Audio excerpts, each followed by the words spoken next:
Good evening, church. Good evening po sa ating lahat. Pwede po ba tayong lahat na magsitayo at simulan natin ang ating gawain sa pamamagitan ng pagpuri at pag-awit sa ating Panginoon. God is good and all the time. Totoo nga po, napakabuti ng ating Panginoon at ang kanyang pangalan ay higit sa lahat ng pangalan. Kaya awitin po natin ang ating Panginoon for how great and how good He is.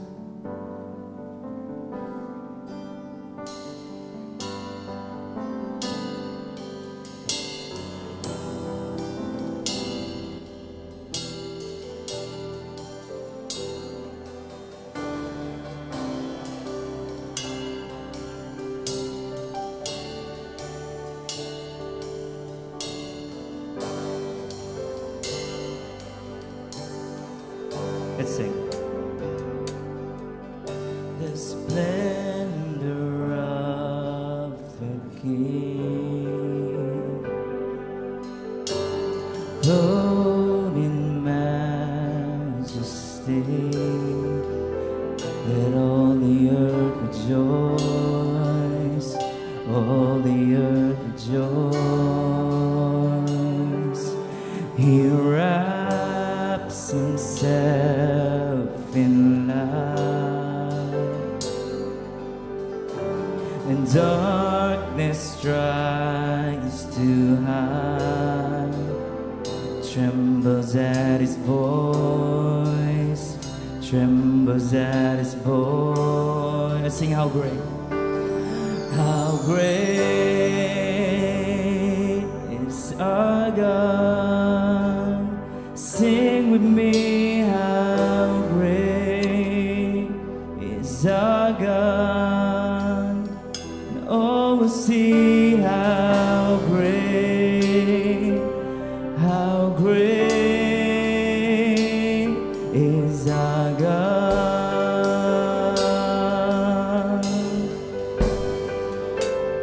Age to age.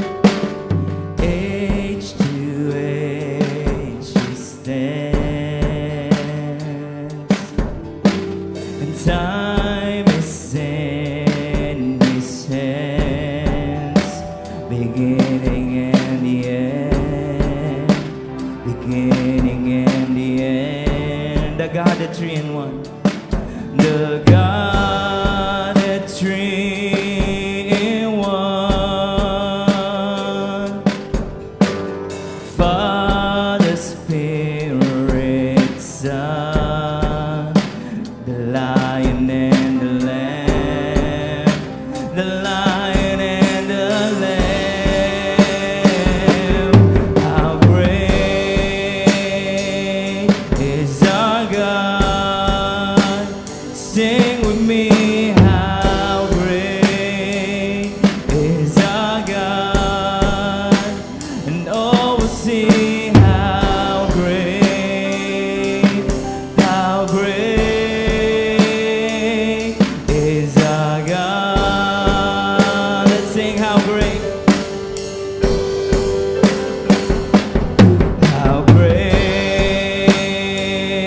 is our God.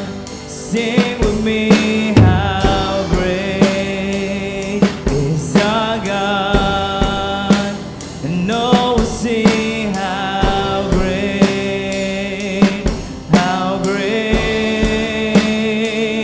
is our God. Let's declare name above all names. Name above all names. Yes, He's worthy. You are worthy of all praise. My heart will sing, how great is our God. Let's sing name above all names. Your name above all names. You are worthy of all praise. My heart will sing,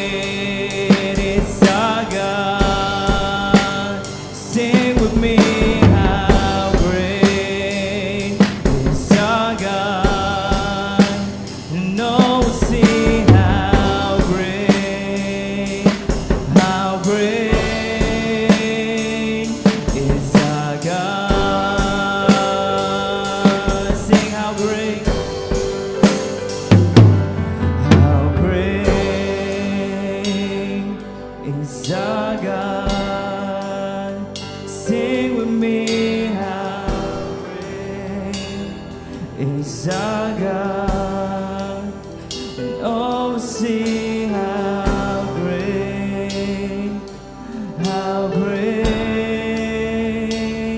is our God. For the last time, let's declare. How great is our God. Sing with me, how great is our God. Oh, we'll see how great is our God.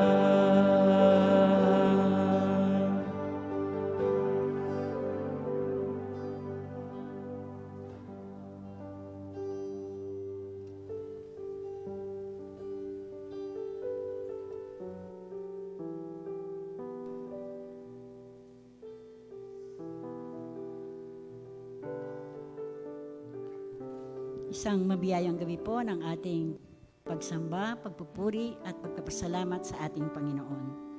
Ang sabi po sa mga awit, 10, 12 hanggang 17, dahil itong buhay namin maikli lang na panahon, itanim sa isip namin upang kami ay dumunong. Hanggang kailan pa ba, Yahweh, ang ganitong kalagayan? Parang awa mo na, mga lingkod mo'y tulungan. Kung umagay ipadama iyong wagas na pag-ibig, at sa buong buhay namin may galak ang aming awit. At ang aming kahirapan palitan mo ng ginhawa, sinahaba rin ng panahon ng ipalit na ligaya. Ipakita sa lingkod mo ang dakila mong gawain, at sunod naming lahi, ipadama ay gayon din. Panginoon naming Diyos, kami sana'y pagpalain, magtagumpay nawa kami sa anumang aming gawin, magtagumpay nawa kami. Tayo po ay manalangin. O dakilang Diyos, papuri po ang alay namin sa inyo. Ikaw ay aming sinasamba sa Espiritu at katotohanan.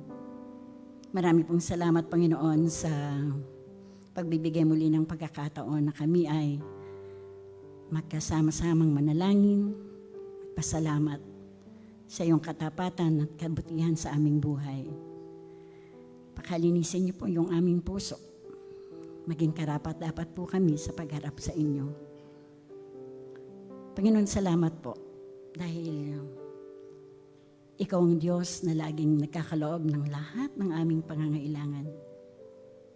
Salamat po sa pagpapagaling mo sa aming karamdaman. Salamat, Lord, kung nakakaranas po kami ng kawalan ng pag-asa. Napupuno po kami ng pag-asa dahilan sa iyong mga pangako. Salamat po, Panginoon, sa pagkakataon na ito. Dalangin po namin, Lord, na lalo mo pong pagpalain ng aming mga puso sa pamamagitan po ng iyong salita. Pinupuri ka namin sa pangalan ni Jesus. Amen. Makakaupo na po ang lahat. Ako po ay nagpapasalamat sa Lord sapagkat tuwing aawit po tayo ng tungkol sa katapatan ng Panginoon, talagang hindi po kayang matawaran yung kanyang kabutihan sa ating buhay. Nung kami po ay lumipat sa Guernica, bumalik po kami sa lugar na yun. Talagang, bago kami mapunta doon, dapat titira po kami sa looban.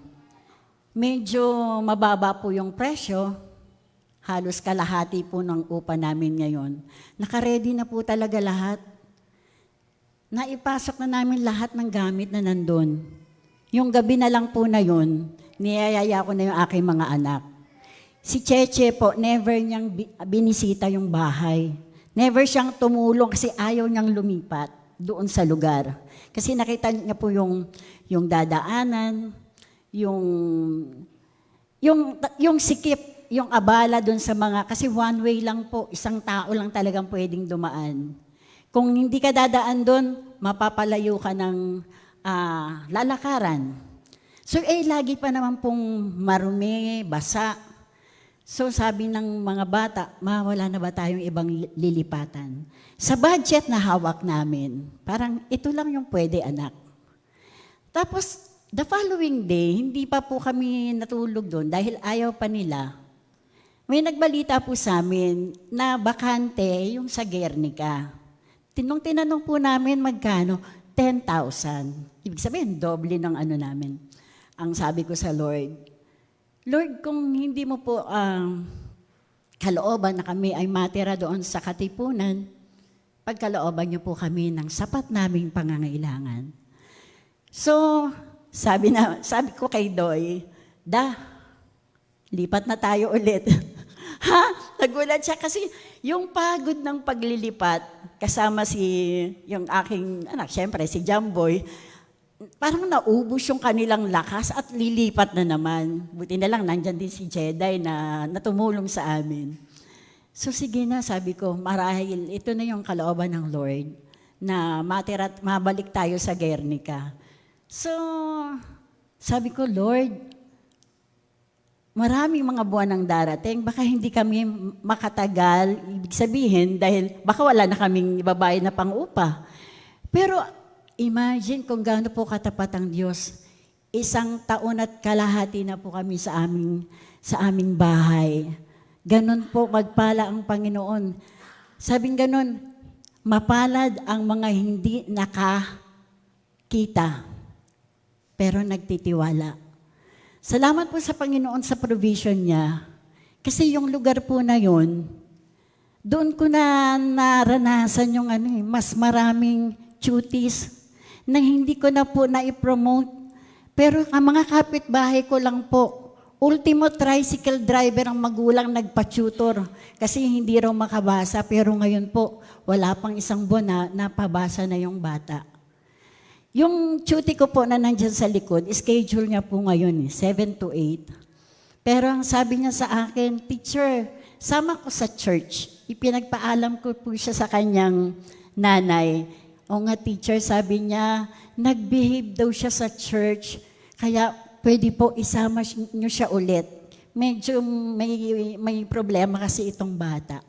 So natuwa po ako sa naging response ng batang ito. Kanina siya po yung nagsasaway sa amin na wag daw kami makipagkwentuhan, makinig lang. Kaya ayun po, sinenyas niya rin si Nanay Corazon kanina, sabi, kamaingay. So salamat po sa Panginoon dahil sa pagkilos niya sa aming family, kay Do medyo na nakakaramdam ng kahinaan ng katawan, pero yung pagpapagaling ng Panginoon nandun kapag hiningi mo sa Lord. Kaya purihin po ang Panginoon at nakapagpa-enroll na rin po si Steven at ganoon din po si Joshebed. Papuri ay tanging sa Diyos lamang.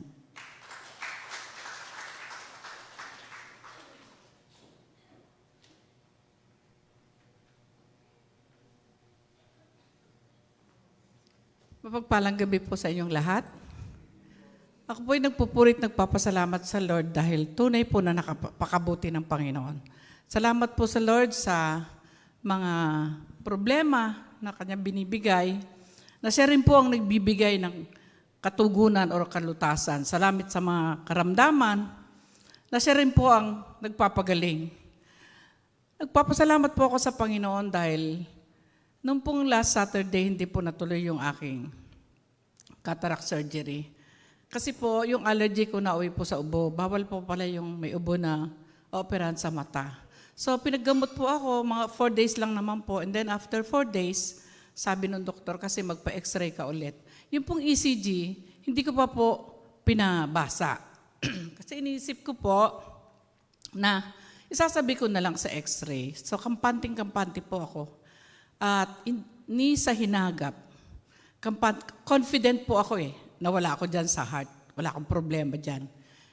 Noong po pinatingnan ko, pinabasa ko na yung aking result na aking x-ray, na-clearance na po, binigyan po ako ng clearance. Kaya lang in-advise nga po ako dahil may allergic rhinitis po ako na magpa-vaccine.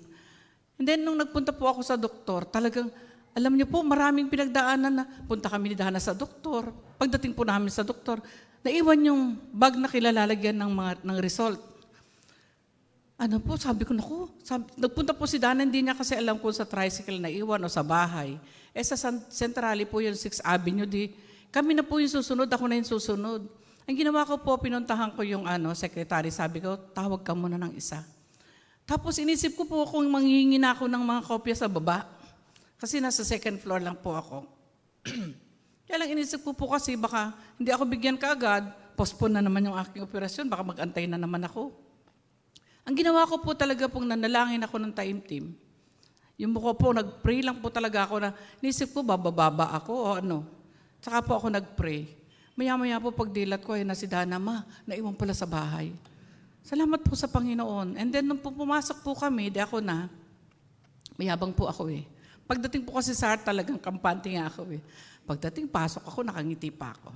Pagtingin po ng doktor ng resulta, hindi po stroke ang sinabi niya.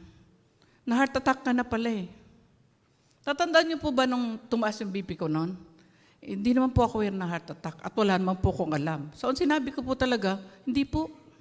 Tumaas na ba yung presyon mo? Di ba tumaas ang presyon mo?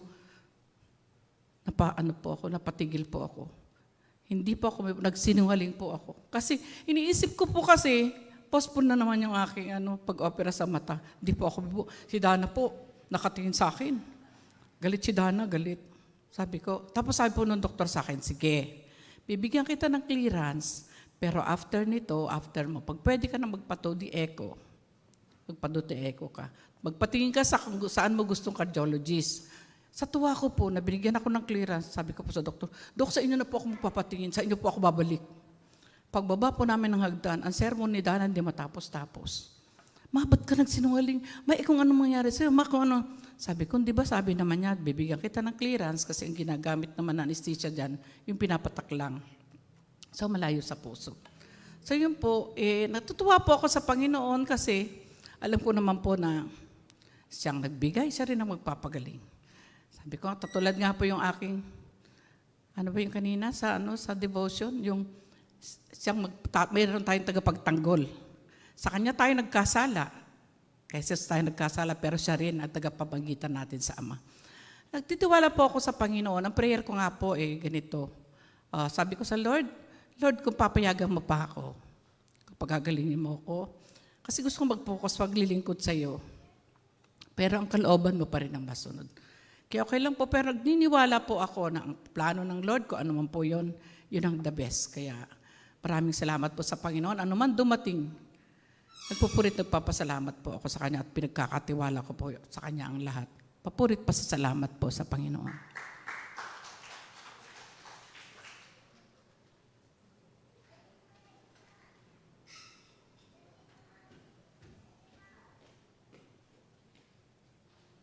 Magandang gabi sa ating lahat.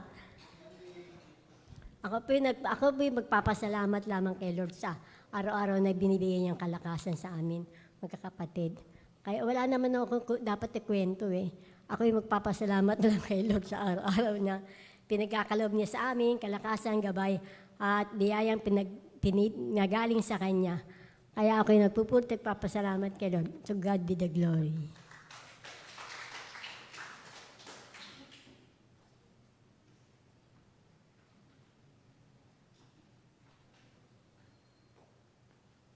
Magandang gabi rin po sa ating lahat. Ako rin po nagpapasalamat sa Lord. Unang-una sa pag-iingat niya sa buong sambayan, sa bahay po namin. Sa mga kapatid ko, sa mga lumalabas po. Maging sa akin po, kanina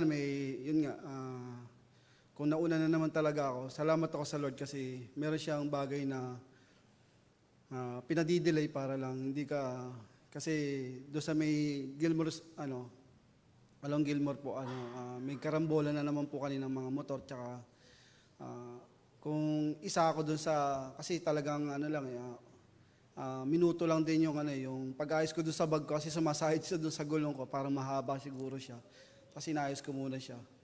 Tapos pagliko ko na talaga ng Gilmore, yun, nakita ko na po yung mga motor, mga sasakyan. Thankful ako sa Lord kasi talagang, minsan talagang, sa ganung pagkakataon nilalayo ko niya talaga, iniingatan ka niya. Ayun pinupuri ko siya, pinapasalamatan. Pangalawa, nagpapasalamat ako sa kanya doon din sa mga laboratory ko, sa mga ginawa sa akin. Kasi talaga nung mula December pa talagang may kirot na ako nararamdaman sa siko ko, dito sa right elbow ko na pinahilot ko na siya. Yun kasi yung naging siguro consequence ko na nanahan ako sa sarili kong kaunawaan. Pero salamat pa rin ako sa Lord kasi talagang binigyan niya ako ng wisdom. Yun, sabi niya, parang may maxicare ka naman, ba't di mo gamitin?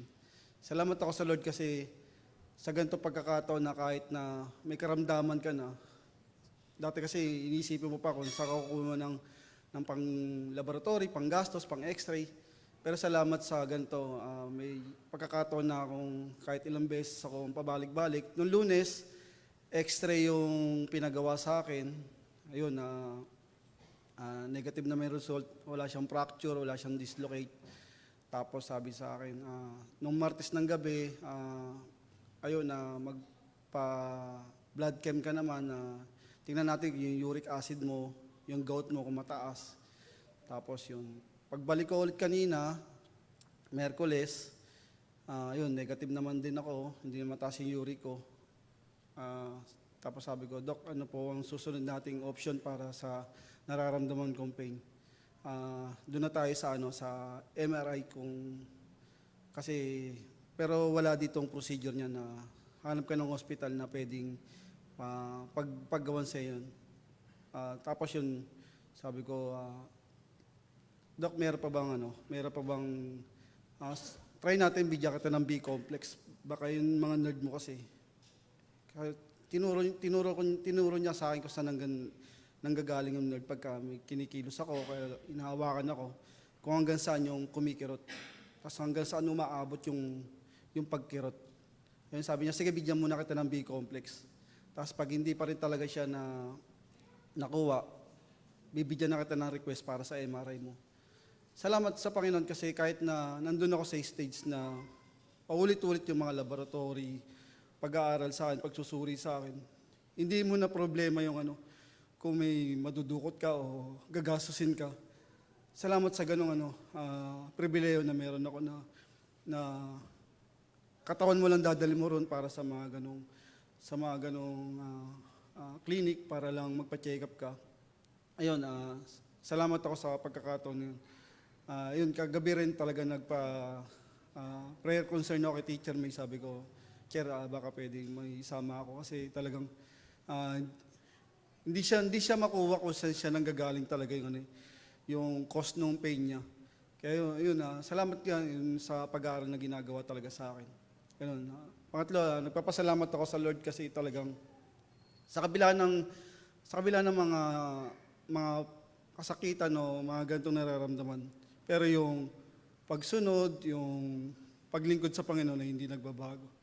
Naalala ko rin talaga yung mga mensahe ng mga nakarang linggo, yung mga nagiging hadlang, lalo na yung pagsunod natin sa Panginoon. Lalo na yung sinabi ni Pastor Ditz sa mga intro niya nung last Sunday, yung sabi niya, obedience is better than sacrifice. Isa lang lagi ko naalala pag nababanggit yung ganong kataga, si Haring Saul, kung saan yung mga pinapaubos niya yung buong lahi ng Amalekita, pero tinira niya yung mga malulusog na tupat baka para lang ihandog sa Panginoon. Pero nalungkot ang Panginoon, sabi niya nga doon na sinuway niya ang Panginoon dahil hindi niya sinunod ng buo. Salamat sa ganung kaunawaan talagang partial obedience is disobey pa rin. Hindi mo pa rin masasabi na sumunod ka sa Panginoon kahit may portion ka na iniiba doon sa inuutos niya at gusto mo pa rin gumawa ng kaparaanan na gagawin mo. Bagkos, mas mahalaga sa atin na yung gagawin ng Panginoon, yung mas mahalaga kaysa yung magagawa natin sa Kanya. Kasi yun ang kailangan niya sa atin, yung pagsunod sa Kanya. Kaya yun, salamat sa ganong katuruan na madalas kong natututunan sa Panginoon na hindi pwede yung partial. Basta susunod ka at susunod mo siya ng buo. Kaya sa Diyos pong papurit, pasasalamat.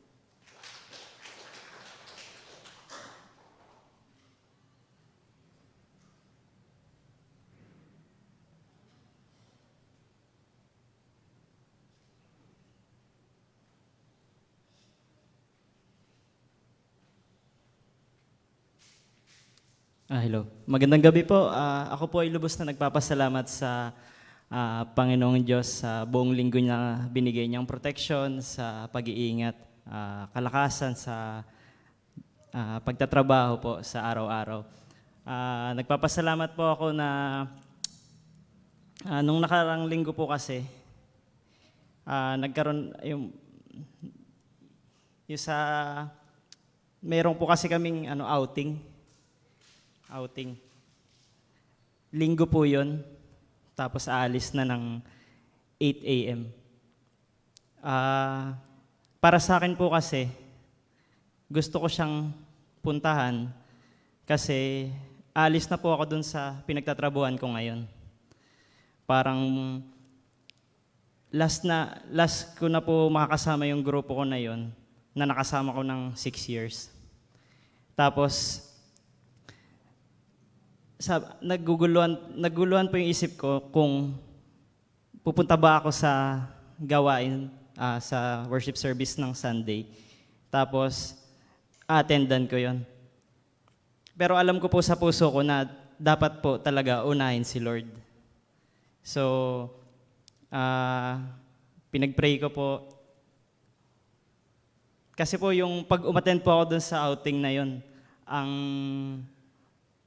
mga nangyayari lang kasi doon is nagiinuman, yung mga makamundong bagay na parang temptation para sa akin. So, nagpray po ako. Tapos naghingi din po ako ng advice kay Cha. Tapos yung sa Berean nga po, isa doon yung kay King Ezekias, yung sisik ng advice, dapat nagsik siya ng advice sa kay Propeta Isaias. Naisip ko po yung maghingi ako ng payo ka na Pastor Carlo, ka na Pastor Ditz. Tapos habang tinatype ko pa lang po yung gagawin kong message sa kanila, sabi ko, hindi, talagang a-attend ako. Sabi ko, pag umattend po ako, sabi ko, attend ako ng service. Kasi ang pinaka-importante talaga si Lord. Tapos sabi ko, kung ipagkakaloob, nagsabi ako sa boss ko, sabi niya, sige, okay lang. Sabi ko, thank you Lord, gumaan yung dibdib ko. Tapos sabi ko, kung ipagkakaloob naman ni Lord na makasama pa ako doon, is sabi ko, hindi ako magdidig in sa temptation.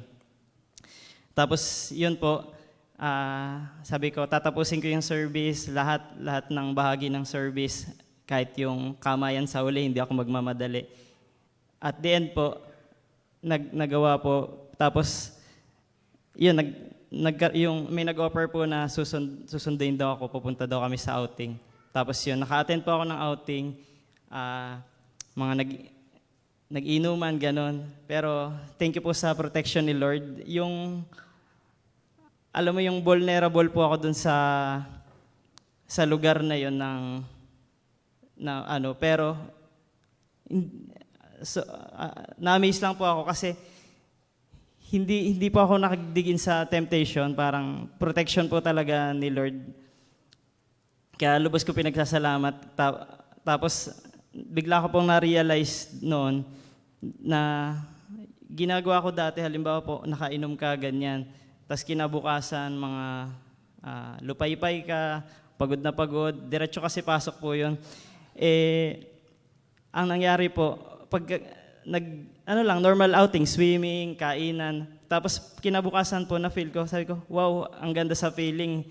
Ang lakas-lakas ko, hindi ako lasing, hindi ako lupay-pay. Parang, thank you Lord sa binago mong buhay, Panginoon. Tapos na-remind po ako dun sa mga nakaraan po natin na mga gawain. Sabi ko, yung sa mga dulo po, para sa yung pag-serve mo kay Lord, yung pagsunod mo, yung mga pinapagawa sa'yo ng Diyos is para sa ikakabuti mo. At isang patunay po talaga na itong binagong buhay po talaga ay sobrang sa ikinakabuti ko po. Yun po. Kaya po lubos po ako nagpapasalamat sa Diyos sa bagong buhay, sa ginawa niyong pagbabago. Kaya po lahat ng mga nangyayari sa buhay ko, sa buhay namin, lahat po ng papuri ay sa Diyos. Yan.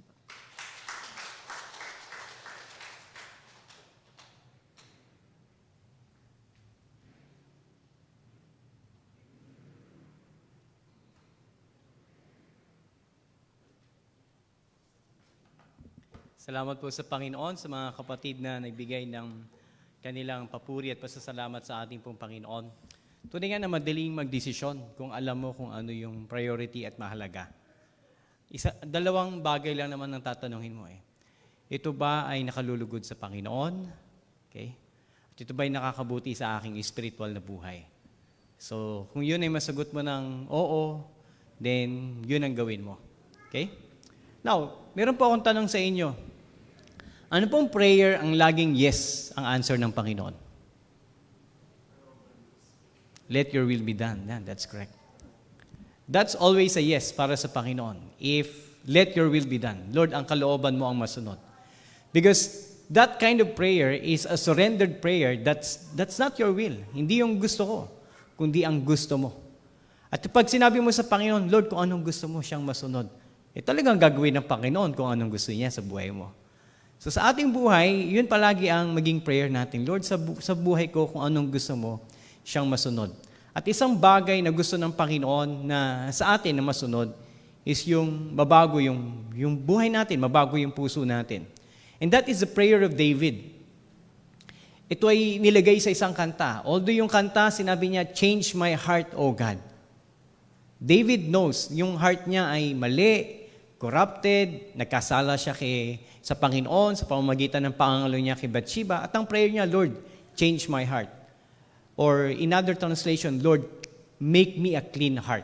Dahil nga naging marumi yung kanyang puso during that time. Now, what's the problem nung panahon ni David? Is it Bathsheba? Is it the temptation? Dahil may naliligong babae, aksidente niya nakita? Yun ba yung problema ni David? Yan po yung ating pag-aaralan ngayon, but not particularly with David. The title of our message this evening is The Problem or The Heart of the Problem. Ano nga ba yung pinaka-ugat, pinaka-puso ng problema? Alam niyo po ang sagot? Yung puso ng tao. The heart of the problem is the heart itself. The heart of the problem is the heart itself. Kanina po habang kami po ay naglalakbay papunta rito, galing po kaming Grace, nakikinig po kami nakikinig, no? Dahil sumakay po kami ng taxi at yung taxi po ay nakikinig ng news. And then meron pong balita na kung isang first year college sinaksak at tinakawan. So syempre pag first year college, naisip mo agad anak mo, di ba? So ano kaya yun nangyari? Inabangan kaya to sa school, hinablot kaya yung kanyang gamit, tapos pinagsasaksak. Di ba sana hinablot na lang yung gamit, tapos pinabayaan, tumakbo na lang. Bakit kailangan pang saksakin? And then yung story ay nag-build up at ang pangyayari pala ay nangyari sa bahay. So nilooban yung tahanan at yung bata o yung babae ay ni-rape at pinatay. So tapos sumunod naman, away sa sa parking lot, sa tondo raw. Nagsaksakan, namatay yung tanod. So grabe, no? Pagka ganun ang balitang maririnig mo, di ba, masyadong magulo. Pero ang tanong, bakit nagkakagulo? Bakit may mga ganung klaseng tao? Ang unang sagot dyan is because yung puso ng tao ay makasalanan. That is the main issue of everyone. Ang kasalanan, yung puso makasalanan. At ito po yung pinapangaral ng ating Panginoon. So, buksan natin ang ating mga Bible sa Matthew chapter 23. Magsimula tayo ng verse 27. Matthew chapter 23, verse 27. Ang sabi dito ng ating Panginoong Jesus, nakakaawa kayo, mga tagapagturo ng kautusan, at mga pariseyo, kayong mga mapagkunwari. Katulad kayo ng mga libingang pininturahan ng puti at magandang tingnan sa labas. Pero ang nasa loob ay puro kalansay at iba pang maruruming bagay. Ganyan-ganyan kayo. Dahil kung masdan kayo ng mga tao, parang tama ang ginagawa ninyo. Pero sa loob ninyo, puno kayo ng pagkukunwari at kasalanan. Sa ika-6 na paghatol ng Panginoon sa mga nakikinig sa kanya mga Pariseo at mga tagapagturo ng kautusan, saan niya inihambing itong mga taong ito? Sa nicho. Okay? Tayo rin naman, meron tayong ganung klaseng nicho, katulad ng nicho sa Israel. Usually, ang kulay ng nicho sa atin ay kulay puti. Kapag araw ng mga patay, di ba, merong mga mahal sa buhay na nagpipintura ng nicho na puti. So, ang sabi ng Panginoon, katulad kayo ng mga nicho na ito na kulay puti. Malinis ang labas, pero yung loob, punong-puno ng kabulukan. Alam niyo po, namumuhi ang Panginoon sa pamumuhay ng mga Pariseo at tagapagturo ng kautusan sapagkat sila ay mapagkunwari. In English, hypocrite. Pag sinabi nating hypocrite, gumaganap sila sa isang role na hindi naman talaga yun sila. Nagpapanggap ba? Plastic sa panahon natin ngayon. Sabi diyan, katulad kayo ng isang nicho o libingan na maputi ang panlabas, ngunit madilim ang loob. Ang nicho ay magandang tignan sa labas, ngunit ang loob nito, anong nilalaman? Mga naaagnas na laman at kalansay ng tao. Ang nicho ay malinis sa labas, ngunit ang loob ay nabubulok. Ganito rin ang pinapakitang pamumuhay ng mga Pariseo, mga tagapagturo ng kautusan at mga eskriba, o mga religious leaders na nakikinig kay Jesus Christ during the time na nangangaral si Jesus Christ. Again, this is the last preaching ni Jesus Christ sa temple. Nasa temple po si Jesus Christ during that time. At ang mga audience niya karamihan ay mga religious leaders. Dahil yung mga religious leaders, nag-aantay sila ng pagkakamali ni Jesus Christ para siya ay dakpin.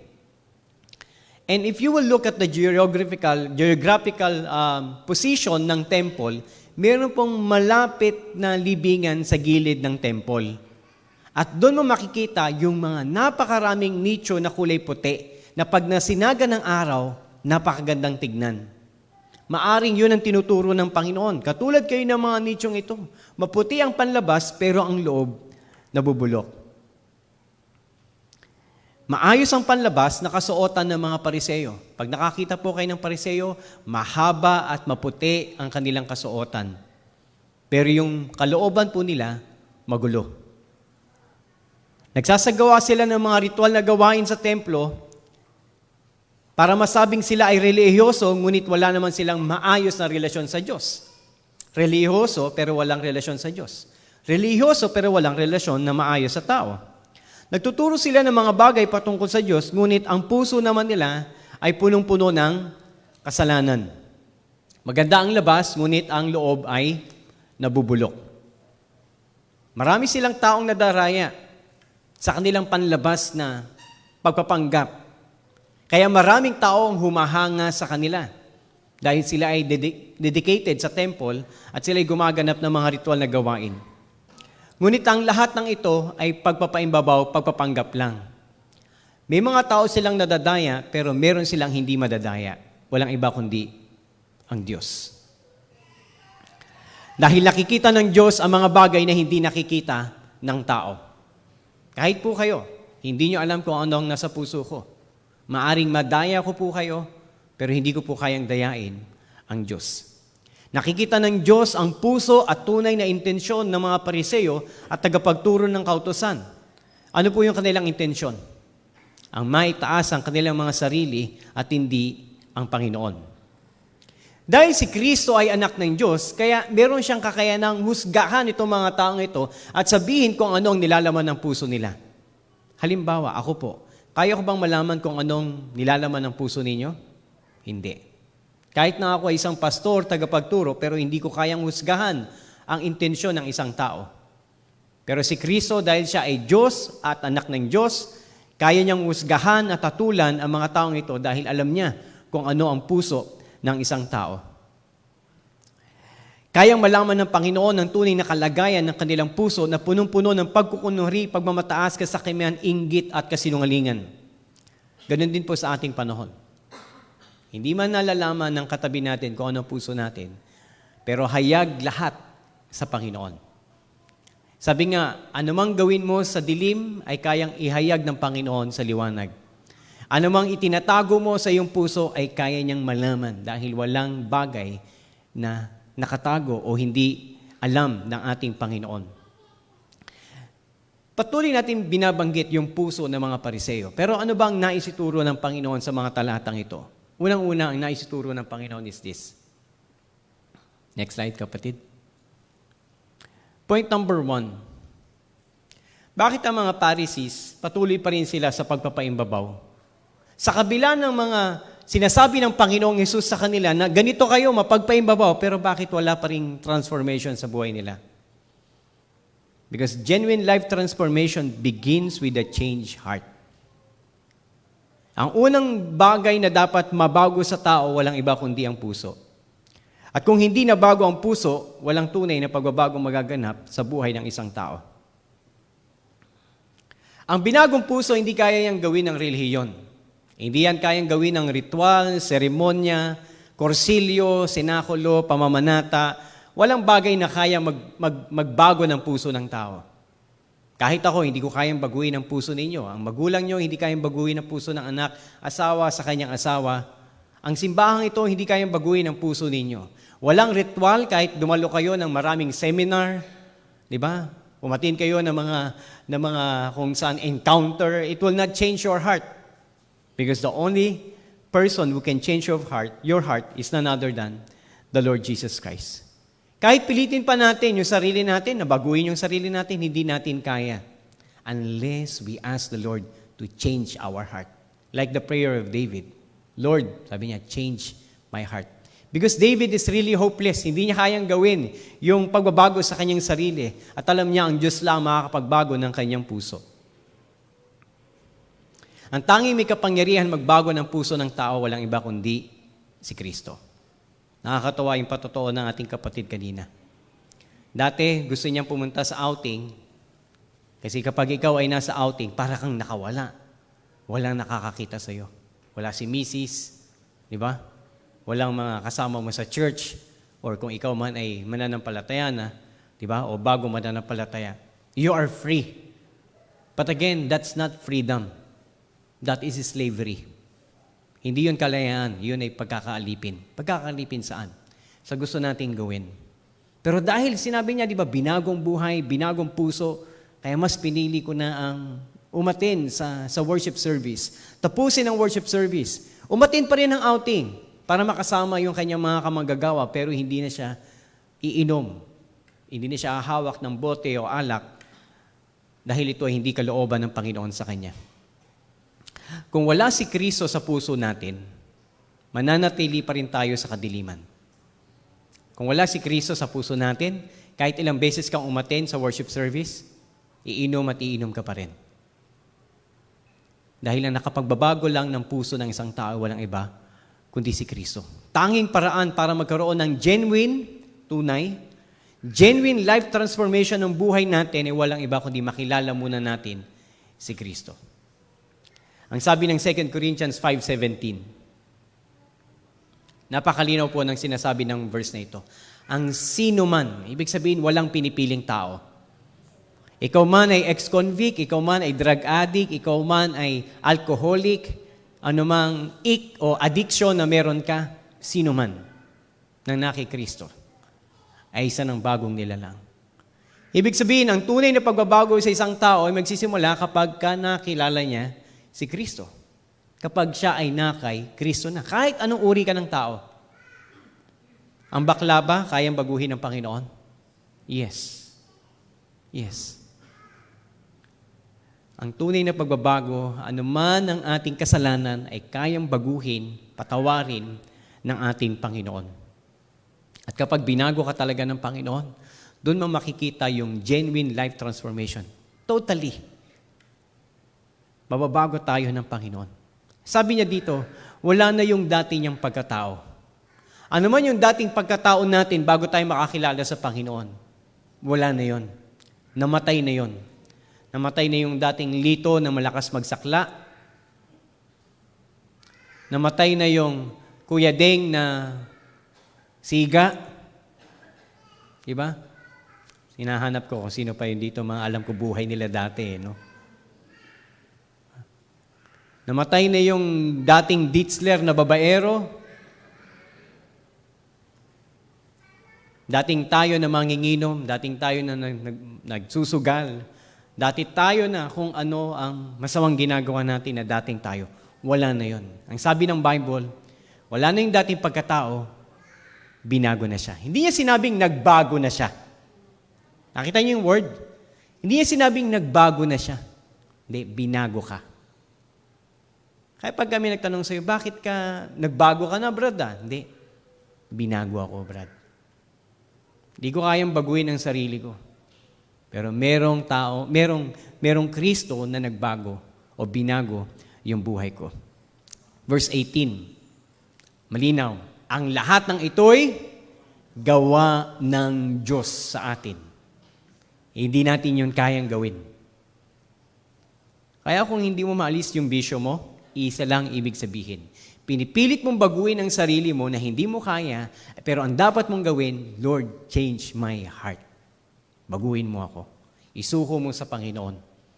At kapag isang bagay, isinuko mo sa Panginoon, at sinabi mo sa Panginoon, ikaw na ang bahalang masunod sa buhay ko, gagawin talaga ng Panginoon kung anong gusto niyang gawin sa'yo.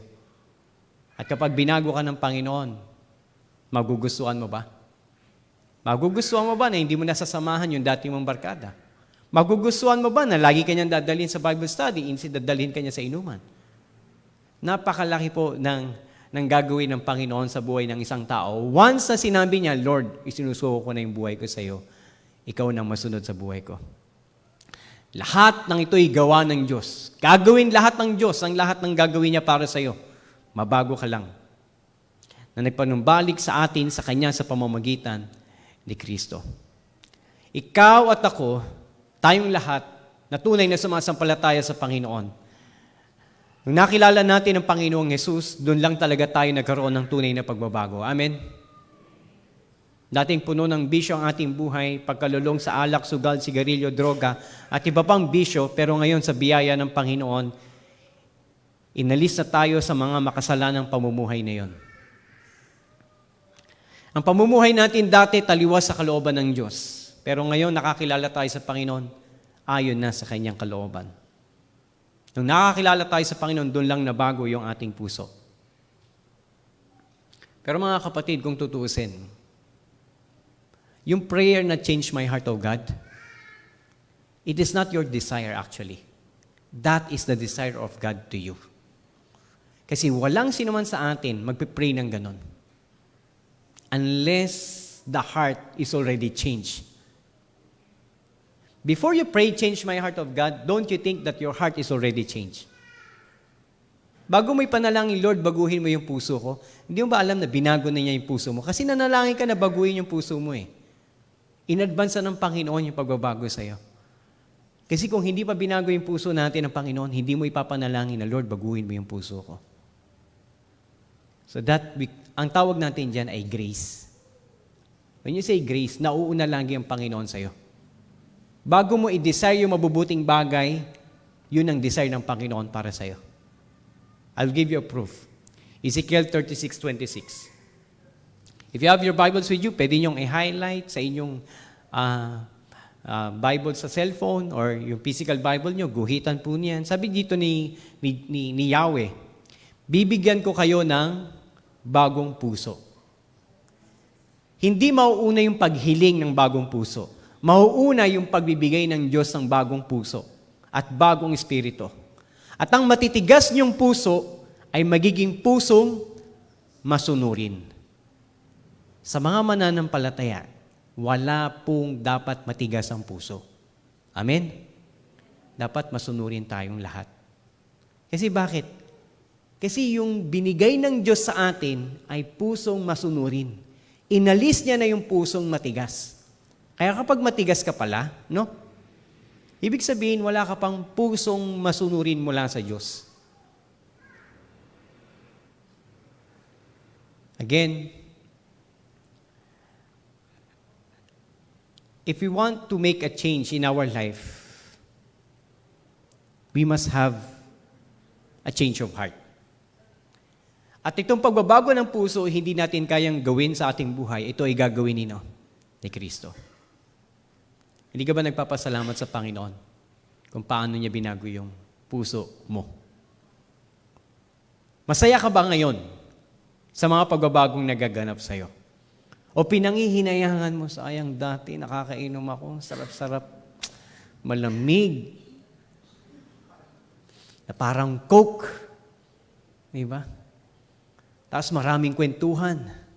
Yan ang sarap sa inuman, no? Yung maraming kwentuhan. Naglolokohan na lang kayo actually, Tapos magpapayabangan na lang kayo, mag-aaway na kayo basta ang bandang huli. Hindi ka ba nanghihinayang na wala na yun ngayon sa'yo? Alam ko po na kung binago ng Panginoon yung ating puso, hindi mo pang ihinayangan yung mga bagay na yon. Mas masaya ka kung ano ang meron ka ngayon. Masaya ka ba na wala ka na ganong kaibigan? Yung mga dati nagyayaya sa'yo, hindi ka na niyayaya. Masaya ka ba? Masaya ka ba na na-outcast ka na sa mga kaibigan mong tomador? Na kapag dadaan ka, hindi ka na nila papansinin. Pero mga dati mong kachokaran. Di ba? Ang dati mong mga kainuman talaga. Pero ngayon, hindi ka na nila yayayain. Masaya ka ba? Na parang mag-isa ka na lang at ito na lang mga kapatid mo sa Panginoon ang kasama mo na boring, walang inuman dito. Di ba? At sa langit, walang beer. Again, ang kagalakan natin ay hindi na yung pansanlibutan. Dahil binago na yung puso natin, ano yung kagalakan natin? Pang-espiritual. At yung mga bagay na ginagawa natin pang-espiritual, pag yun ay nagawa natin, sabi ng Bible, yun yung kagalakan na hindi kayang ipaliwanag at hindi kayang ibigay ng sanlibutan. Sabihin ko sa inyo, ang ligaya o tuwa, saya na ibibigay ng sanlibutan, panandalian lang yan. Pero yung kaligayahan, kagalakan na ibibigay ng Panginoon, pang walang hanggan. Di ba minsan, di ba, pagka naglilingkod tayo sa Panginoon, kahit na puno-puno na tayo ng pagsubok sa buhay, pero pag umatin ka na gawain ng Panginoon, may kapayapaan, may kagalakan na hindi mo kaya ipaliwanag. Pero subukan mo iinom yon, di ba? May kagalakan, pero sandali lang. Pero yung kagalakan na nagbumula sa Panginoon, pang walang hanggan.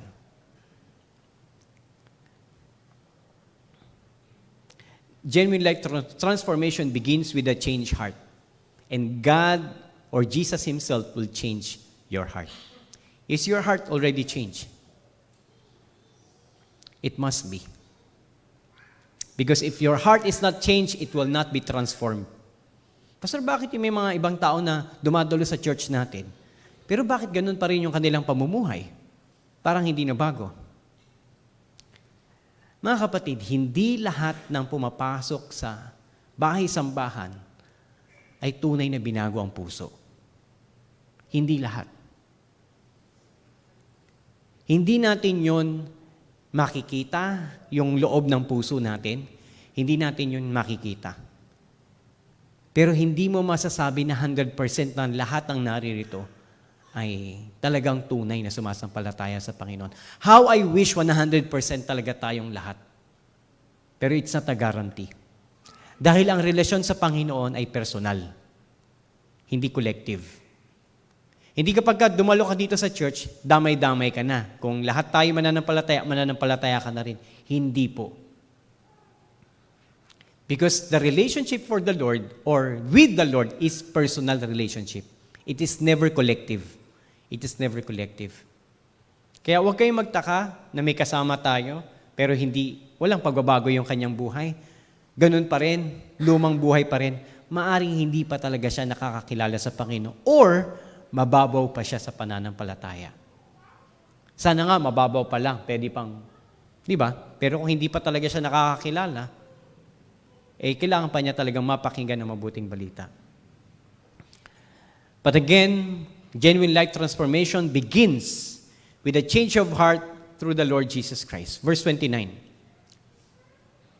Nakakaawa kayo, sabi ng Panginoon, Nakakaawa kayong mga tagapagturo ng kautusan at mga Pariseo. Ito na yung huling pagkakataon na sinabihan niyo yung mga Pariseo na nakakaawa kayo. 7 beses yan sinabihan itong mga to. Sa English, ang tawag natin yan 7 woes. W-O-E-S. Ito yung ikapito na sinabi niya, nakakaawa kayo mga tagapagturo ng kautusan at mga Pariseo. Kayong mapagkunwari o mapagpaimbabaw. Ipinapaayos ninyo ang libingan ng mga propeta at ng mga taong matuwid at pinapaganda ninyo ang mga ito. Masama o mabuti? Na yung libingan ng mga matuwid, yung libingan ng mga propeta, pinapaayos nila, pinapipinturahan nila. Masama, mabuti? Pastor, mabuti naman. Pero tignan natin, bakit minasama ng Panginoon? At sinasabi ninyo, kung buhay sana kayo sa panahong ito, ng inyong mga ninuno, hindi ninyo papatayin ang mga propeta tulad ng ginawa nila. Ibig sabihin, itong mga propeta na to, paano sila namatay? Namatay sila sa kamay ng mga ninuno nila.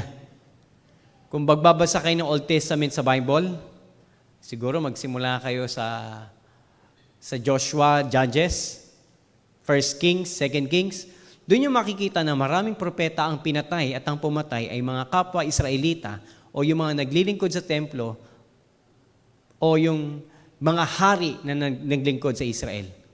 Sila ang mga nagpapatay. Si Abel, sinong pumatay? Si Cain. At marami pang mga propeta sa Bible ang pinatay sa pamamagitan ng mga taong ito. Ng mga Israelita na kung saan kababayan nila, katulad na rin ni John the Baptist. Di ba? Ang mga Pariseo ang nagpapatay kay John the Baptist sa pamamagitan ng pagpapakulong sa kanya. At sinong pumatay kay Jesus Christ? Ito mga Pariseo at mga tagapagturo ng kautusan. Verse 31, kung ganoon, inaamin nga ninyo na lahi kayo ng mga taong pumatay sa mga propeta. Kasi sinasabi nila, kung buhay lamang sa kayo, hindi namin gagawin yung ginawa ng mga ninuno namin sa inyo. Parang sinasabi ni Jesus Christ, so parang inamin nyo na rin na ang mga ninuno nyo talaga ang pumatay sa Kanya at katulad nila kayo. Verse 32, sige, tapusin nyo na ang sinumulan ng inyong mga ninuno, mga ahas, lahi kayo ng mga ulupong. Si Jesus Christ magsabi sa inyo nito, hindi ka ba mag-repent, no? Hindi nyo matatakasan ang kaparusaan sa impyerno. Verse 34, kaya makinig kayo. Magpapadala ako sa inyo ng mga propeta, marurunong na tao at mga guro. Anong gagawin nila? Makikinig po ba sila? Anong sabi ng Bible? Papatayin nyo ang ilan sa kanila at ang iba'y ipapako sa krus. Okay? Sino yung nauna? Si Jesus Christ. Ang iba'y hagupitin ninyo sa inyong sambahan at uusigin ninyo sila saan mang lugar sila pumunta. So itong mga religious leaders na to, sinasabihan ni Jesus Christ, ito yung gagawin ninyo. Kumbaga, pinaprophesy na ni Jesus Christ, this what you will do. And this is what you are capable of. Ito yung kakayanan ninyo. Kaya ninyong pumatay. At may mga propeta na darating, may mga isusugo ako mga mangangaral na papatayin ninyo. Hahagupitin nyo sa loob ng inyong bahay-sambahan at ipapako ninyo sa krus. Ang mga alagad ng Panginoon, paano sila namatay? Isa lang ang namatay sa kanila nang namatay dahil sa katandaan. Si Juan. At lahat ng 11, okay, si Judas hindi po kasama. Pinalitan po siya ni Matias. At lahat ng 11 namatay, merong hinati, nilagari sa biniyak, merong pinako sa krus. Si Pedro, pinako siya ng patiwarik. Kasi dapat ipapako si Pedro, katulad ng Panginoon. Sabi niya, hindi ako history na po ito, hindi na po sa Bible. No? Sabi ni Peter, based on history, hindi raw siya karapat-dapat matulad katulad ng pagkapako ni Kristo. Ginawa sa kanya, binaliktad siya. Pinako siya, patiwarik. Iba, binigti, binato hanggang mamatay. Maraming mga apostol at mga tagasunod ni Kristo ang nangyari itong mga bagay na ito. Verse 35. Dahil dito, sabi ni Jesus Christ, mananagot kayo sa pagpatay sa lahat ng taong matuwid mula kay Abel, okay, hanggang kay Zacarias na anak ni Berekia. Si Prophet Zacarias yung sumulat po ng Zechariah, na pinatay ninyo sa pagitan ng templo at ng altar. It means these people, namatay po sila during the time of worship. Si Abel, kailan siya pinatay? Di ba nung nag-alay siya? Di ba? At ang pumatay sa kanya, si Cain. And si Zacarias, although hindi sinabi ng Bible, Pero it shows na siya ay namatay during the time of worship. Pinatay siya mismo doon sa harapan ng templo, sa pagitan ng templo at ng altar. Verse 36, talaga kayong mga nabubuhay sa panahong ito ang mananagot sa lahat ng mga kasalanan ito. Anong sinasabi ni Jesus Christ? Kung hindi na bago yung puso ng tao katulad ng mga Pariseo, lalabas at lalabas ito. Hindi kayang itago ng anumang relihiyon o anumang ritual ang kabulukan ng puso ng tao. Lalabas at lalabas ito. So for our second point and last point, the problem of the heart cannot be hidden. Hindi mo kayang itago kung anong nilalaman ng puso mo. Lalabas at lalabas yan sa ikinikilos mo. Hindi mo kayang itago simply because God searches the heart. Jeremiah 17:10. Sabi niya, sabi ng Lord, I, the Lord, search the heart and test the mind. Lalabas at lalabas yan. Ihahayag yan ng Panginoon. Kaya pagdating ng araw na huhukuman ng Panginoon ng tao, alam niya kung sino yung talaga yung tunay na sumasampalataya sa Kanya at sino yung mga nagpapanggap lang. Sa napakaraming relihiyon meron tayo dito sa Pilipinas at sa buong mundo, alam niya kung sino talaga yung tunay na kumikilala sa Kanya at kung sino yung mga nagpapanggap lang. Sa lahat ng mga tumatayong mga ngaral, alam niya kung sino talaga yung tunay na nangangaral at sino yung mga nagpapanggap lang. Because the Lord searched the heart. Ito po yung hindi natin kayang iwasan, yung malaman ng Diyos kung ano ang puso natin.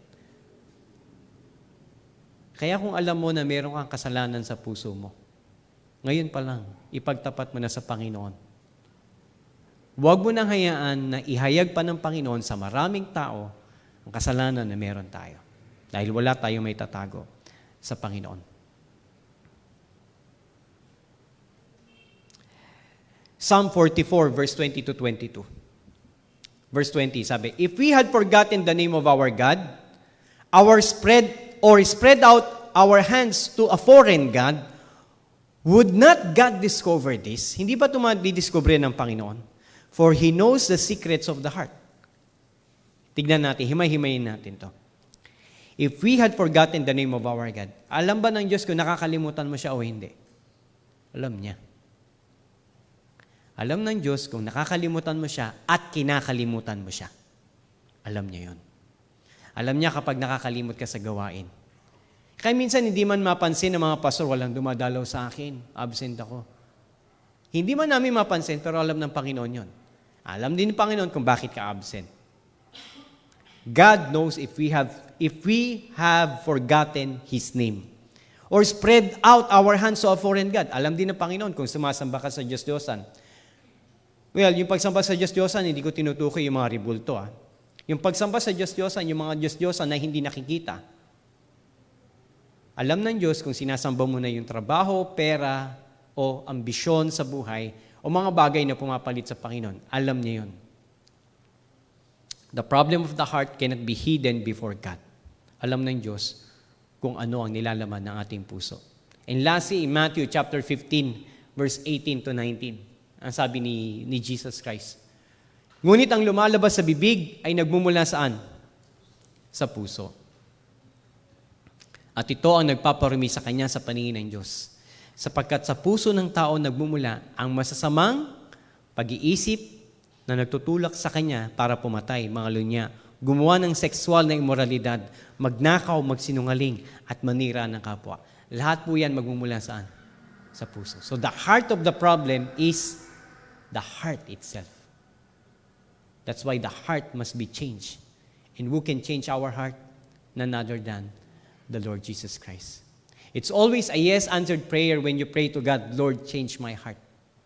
And before you pray to change your heart, don't you know that God already changed your heart so that you prayed to change your heart? Maraming sa panahon nito, meron kang confusion sa buhay mo, meron pang mga bagay na umahadlang sa iyo sa Panginoon. Why don't you surrender and pray to God to change your heart? Because a changed heart can be done only by the Lord Jesus Christ, by His grace. At yun ang hindi natin kayang dayain sa buhay natin, yung life transformation sa buhay ng bawat isa.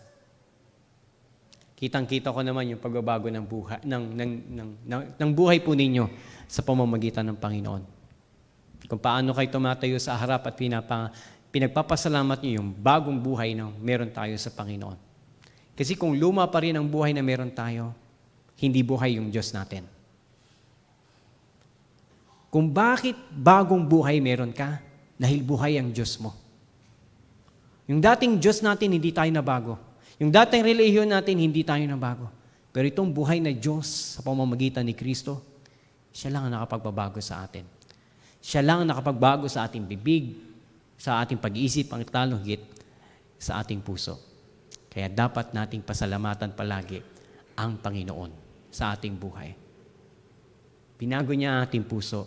At don't you know, sabi ng isang kanta, binabago mo ako araw-araw.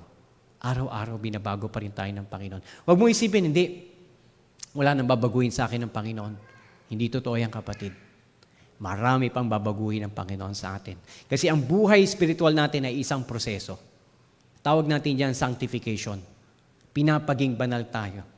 Until such time na makita natin ang Panginoon, kuhain tayo ng Panginoon o dumating ang Panginoon, doon pa lang tayo magkakaroon ng kaganapan ng kaligtasan o tinatawag nating glorification. At doon, hindi na tayo babaguhin ng Panginoon. Bakit? Kasi katulad na tayo ng ating Panginoon. In His moral attributes, in His moral attributes. But in His eternal attributes, hindi tayo magiging ganon. Magiging katulad tayo ni Kristo sa kanyang moral attributes. Yung pag-ibig, perfect na yon sa atin. Diba? Yung contentment, lahat nasa atin ay yung mercy, lahat ng morality na perfect ay pagkakalob na sa atin. In short, hindi na tayo magkakasala. At yun yung gustong-gusto natin. Amen? Habang tayo nasa mundong ito, magkakasala pa ba tayo? Yes. Pero dahil binago ka ng Panginoon, hindi mo na magugustuhan yung bawat kasalanan na magagawa mo. Salamat po sa Panginoon. Tayo manalangin. Dakilang Diyos, maraming salamat po sa inyo. Tunay nga na isang bagay na hindi namin kayang gawin sa aming sarili ay ang baguhin ang aming pamumuhay, baguhin ang aming puso. Pero ang lahat ng ito ay ginawa mo sa amin nung makilala namin ang Panginoong Hesus bilang Panginoong tagapagligtas. Ito ang pinakapruweba na buhay ang Diyos na aming sinasamba. Ay binabago niya ang aming buhay. Kumikilos siya sa bawat sitwasyon ng aming buhay at inaalis niya unti-unti ang lahat ng aming kahinaan. Tinutulungan niya kaming lumakad ng may kabanalan. Siya na nagpaumpisa ng lahat ng ito ay siya ring tatapos sa amin.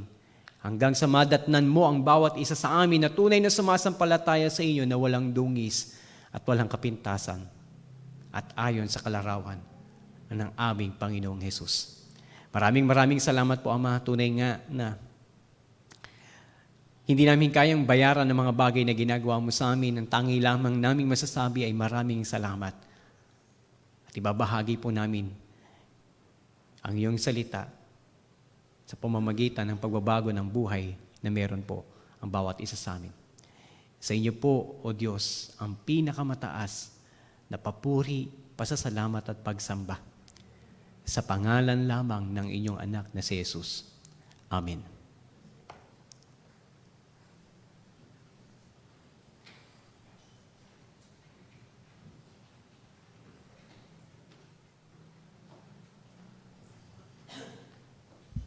Purihin po ang Panginoon sa katotohanan ng kanyang salita na nagbibigay liwanag at gabay sa ating puso. Salamat, meron po tayong binagong puso, masunuring puso sa biyaya ng ating Panginoon. Tinatawagan ko po ang mga tagalikom ng ating offering. Tayo po ay manalangin. O Panginoong Yesus, marami pong salamat sa iyong katapatan. Salamat, Lord, dahil binabago niyo po kami araw-araw.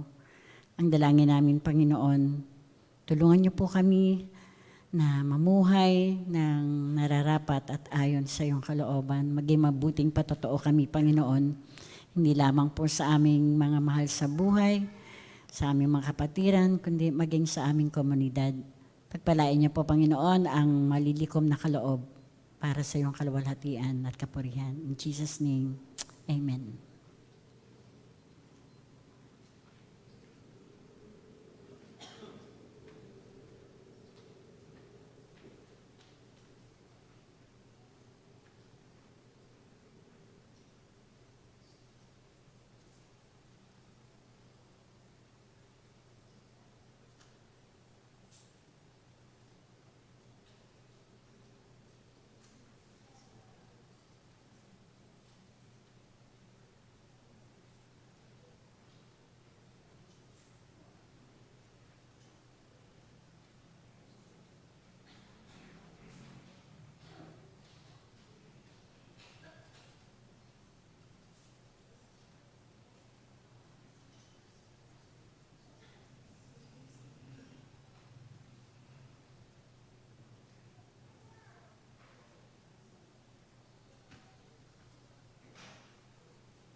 Tayo po ngayon ay dato ako sa ating pong pananalangin at nais ko muna magpasalamat sa Panginoon sa patuloy niyang pagbabago sa bawat isa atin, sa church natin especially. How He improves yung ating spiritual life, especially yung attendance natin pagdating sa prayer meeting. Tama? Lalapakan po natin ang Panginoon. It's indeed transformative work ng Panginoon sa buhay ng church na ito. So, buhay ang Diyos natin. Amen? Tunay nga na buhay ang Diyos natin. At yung papanalanginan natin ngayon ay buhay na Diyos. At huwag tayong manghinawa or mawalan ng pag-asa na baka hindi niya gawin. Kung kalooban ng Panginoon, gagawin niya yan. Okay? Imposible sa paningin natin, walang imposible sa Panginoon. So, magkaroon tayo ng pananampalataya sa buhay na Diyos na kumikilos sa atin. And soon enough, makikita natin siya. Gusto niyo na po ba? Okay. Shows na gusto niyo pa magsama-sama. Magsama-sama rin naman tayo roon. Di Pastor, may mga mahal pa tayo sa buhay na hindi pa nakakilala sa Panginoon. At ipapanalangin din natin yun ngayong gabi. Let's come to the Lord in prayer. Dakilang Diyos na aming Ama at makapangyarihan sa lahat. Tunay nga na ikaw ay buhay. Hindi ka katulad ng ibang Diyos na hindi kumikilos. Likha ng kamay ng tao, likha ng tao ang kanilang mga pangalan, ngunit ikaw ang lumikha ng lahat ng bagay. Ikaw ang makapangyarihan. Bago pa ang pasimula ay naroon ka na. Ama, sa gabing ito, ang bawat isa ay lumalapit na mayroon kaming kahilingan pansarili at kahilingan para sa aming pamilya, maging kahilingan, panalangin para sa ibang tao. Panalangin ko po, Panginoon, na kami po ay inyong dinggin at kaawaan. Katagpuin mo kami, Panginoon, ng inyong biyaya at pag-ibig na hindi nagdaramot dahil ikaw ay ang Diyos na mapagbigay. Ama, sa gabing ito, aking inilalapit ang bawat kapatiran na mayroon pong karamdaman.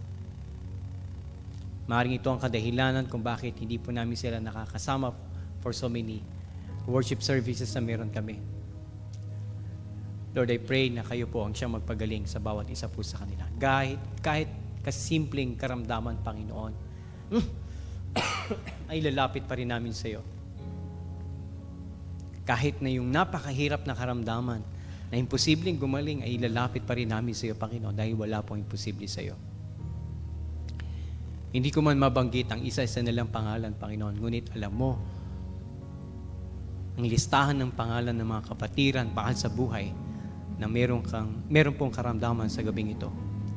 Amin pong itinataas ang lahat ng ito sa inyo.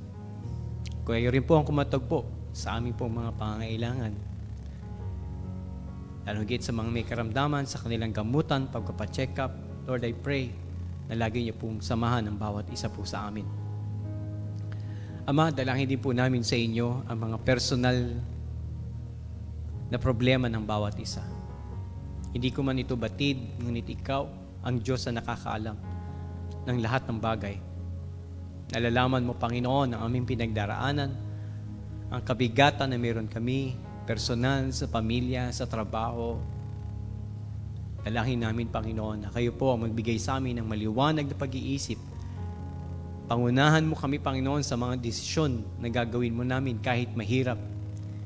Ikaw, Panginoon, ang siyang magbigay sa amin ng tamang hakbang na dapat namin gawin sa aming buhay. At nawa, Panginoon, sa desisyon na ito, walang ibang maitaas kundi ang pangalan mo lamang. Ama, dalangin ko rin po sa inyo ang mga personal desires ng bawat isa na makapagbibigay ng kaluguran sa inyo at makapagbibigay ng kagalakan sa amin. Ito man, Panginoon, ay opportunity sa trabaho. Ito man, Panginoon, ay magandang performance sa trabaho at sa eskwelahan. Ito man, Panginoon, ay prayer item na pangarap namin, Panginoon, na hindi makakahadlang sa inyong gawain at pagsunod namin sa inyo.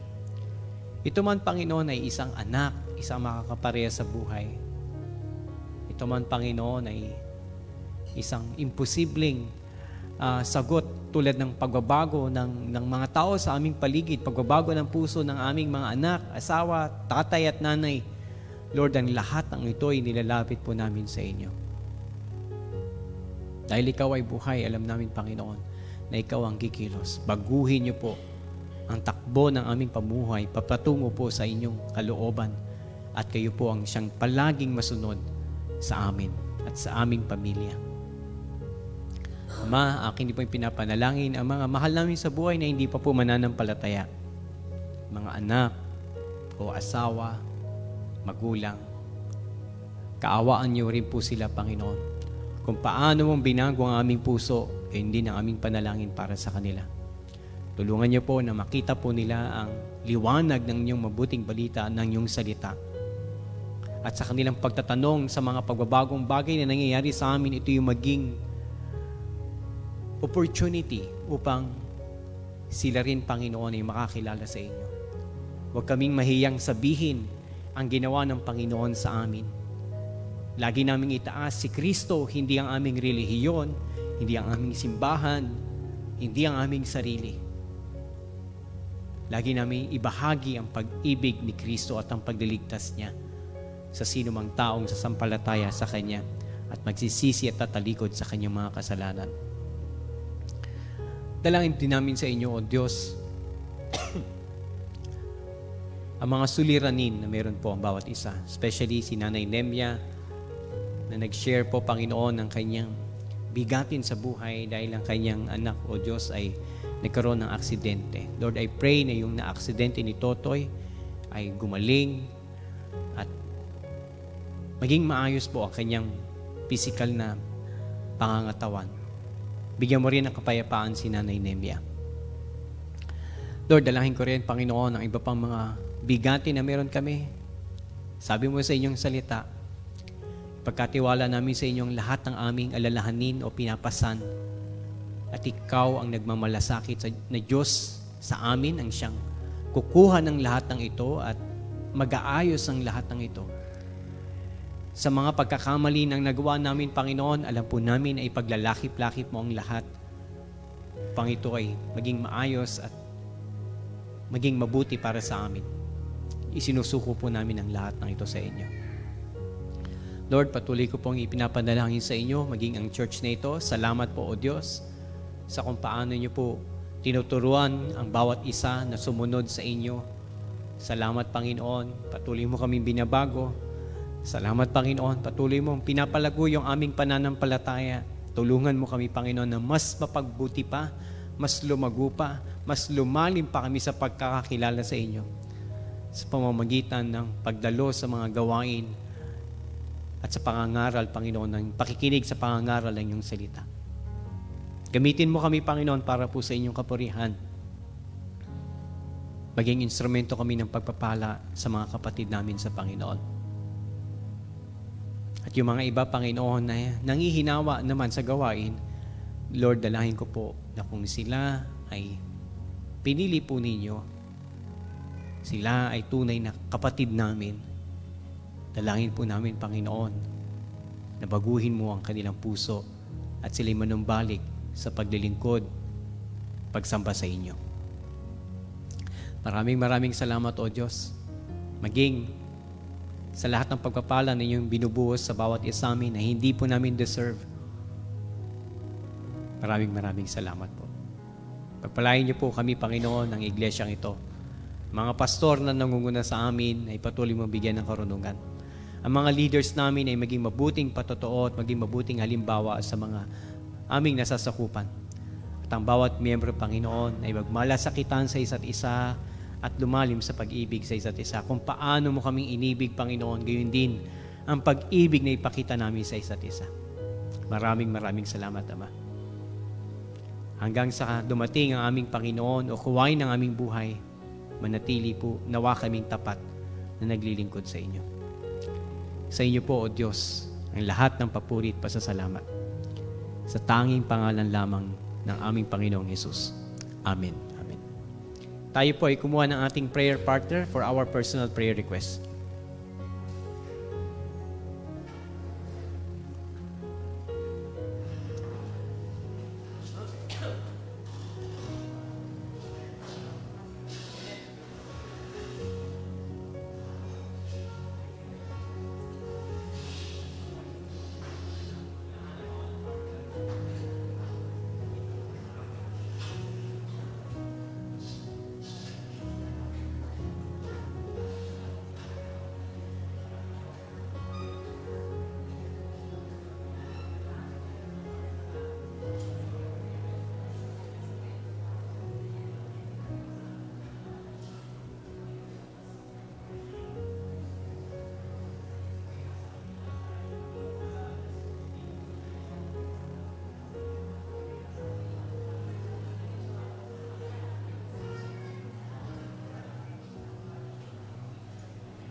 Para po sa mga kapatid na tapos na po manalangin, tayo po yung magsitayo at magpangwakas sa panalangin.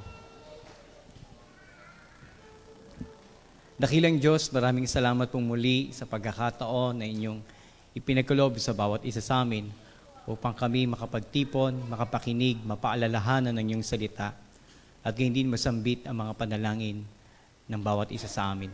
Maraming salamat o Diyos, tunay nga na napakabuti po ninyo at kahit kailan, Panginoon, hindi po kayo nagbago.